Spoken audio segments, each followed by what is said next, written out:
Hello everyone and welcome to our gameplay channel. Today I'm going to tell you about another interesting MMORPG game that I've been watching for a very long time, and I think some of you have heard about it. Which means you already know that very soon there will be a closed beta testing to which a very small number of people will be invited to test the game. As always, I hope to get tested, and of course I will tell you as much about the game as possible if there is no ban on it. We already know with you that if the game is not ready, it's better not to show it to the masses. This may alienate fans of the genre who do not understand that this is all just a stage of development, and so all the masterpieces of the gaming industry are created and everyone starts from somewhere. Today we will talk about Corepunk, as you already understood from the title of the video. Let me remind you what Corepunk is and why I'm interested in this game. Corepunk is top-down MMORPG with a fog of war in a seamless open world. Set in the persistent fictional universe of Corepunk, it's inhabited by four main unique cultures. Game will be buy-to-play with cosmetic microtransactions and battle pass without any pay-to-win features and any boosters. Thanks to the top-down camera and fog of war, you'll want to discover every last nook and cranny. I want to say that the game is without VSD control, all control with a mouse, and is currently being developed only for PC. In PvP, the top-down view and fog of war give rise to new tactics and strategies: ambushing, rushing from out of nowhere, luring foes into a gun hidden in the shadows. By controlling the distance between you and your enemy, keeping an eye on your abilities, cooldowns, and knowing each character's strengths and weaknesses, you'll even be able to conquer enemies apparently stronger than you. Victories against other players are rewarded through the honor point system. A karma system prevents a weaker player from being steamrolled. Corepunk also offers everything you'd expected from an MMORPG. Crafting and mining professions, arenas and battlegrounds, guilds, farms, pack deliveries, quests, randomly generated dungeons, raids, and profound lore. This game rolls all of your favorite settings and thems into one: cyberpunk and steampunk, dark fantasy and science fiction. First of all, I really love cyberpunk and steampunk stuff. Secondly, this is an MMORPG. And thirdly, my countrymen create this game, and what Ukrainians do cannot be bad. Therefore, I expected this game probably more than others. I watched absolutely all the available videos about this game, watched the developers' broadcastings in Discord, read everything they write on the forum, and I can definitely say that I probably haven't seen such responsiveness and openness in all matters for a very long time in any of the MMORPGs. These guys really work closely with their audience and share all the details that can be told at the moment. I really hope that this will be the case after the release of the game. Lore and quests. The game evolves in a place called Quellet, which is just a small part of a huge universe. Quellet, once of the epicenter of a huge cataclysm that changed all of creation. The aftermath can still be noticed in the Westlands. One can find anomalistic zones, forgotten ruins, and remains of devices that were once created by unthinkable technology. Once this place was home to an ancient cutting-edge race of warriors, conquerors of the universe. Its mightiness was godlike, but nevertheless it tumbled and Quellet was abandoned. What moved its masters? What ruined them? And why now, after ages, are inhabitants of other worlds starting to appear on this deserted land? In order to find the answers, we will have to enter into some of the farthest corners of Quellet and gather bit by bit the truth of what happened a long time ago. First, we need to survive. Four young eclectic cultures are very distant from one another, in the geographical sense as well as based on goals and values. The Elenian kingdom that was born in the heart of harsh forest considers that they must be mutually helpful and close to nature in order to survive, since it is a nature that the Elenians are able to find incredible powers for photic weaponry.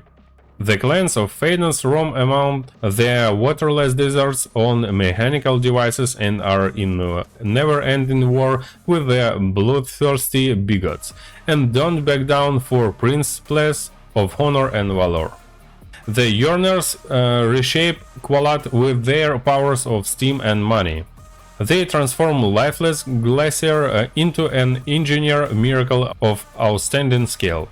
The Quadari built on swamps a community of limitless opportunities, but corruption, crime and intrigues abound underneath their slogans of absolute freedom. Most of the population lives in dire poverty, and whatever its inhabitants have in saving is only spent on fashionable implants. The dirty slums glow in neon billboards. As the developers said, we don't like quests just for the sake of gold and experience, the chosen ones. Moralization. In this world there is no unifying morality. We do everything so that quests become intriguing. We hope you will like it.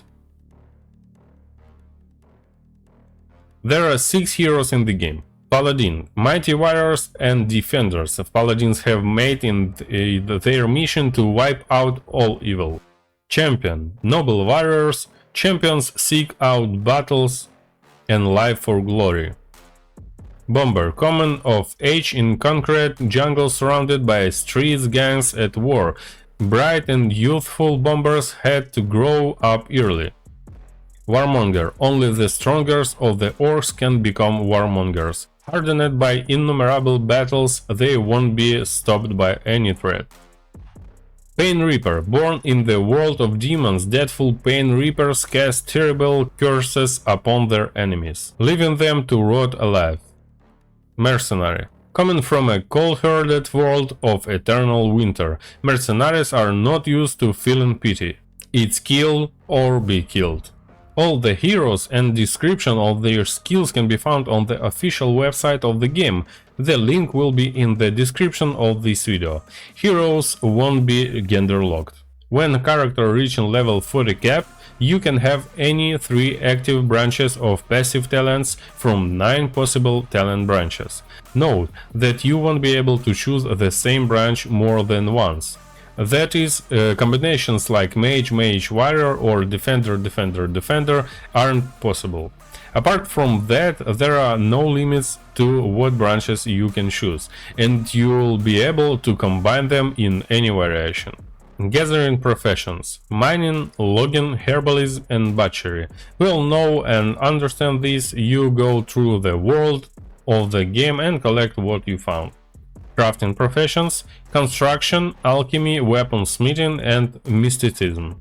When practicing any type of profession, the player receives experience not only to develop their skill in that profession, but also to level up the hero.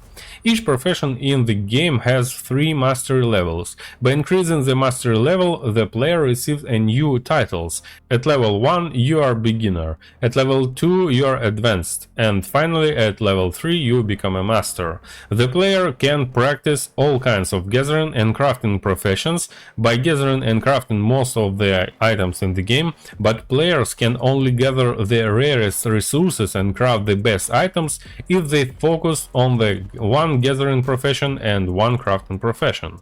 The game also has an action where you can trade with other players with your resources, materials, equipment, weapons and everything else that you can trade, naturally excluding items that are tied to the character and cannot be transferred or sold at auction.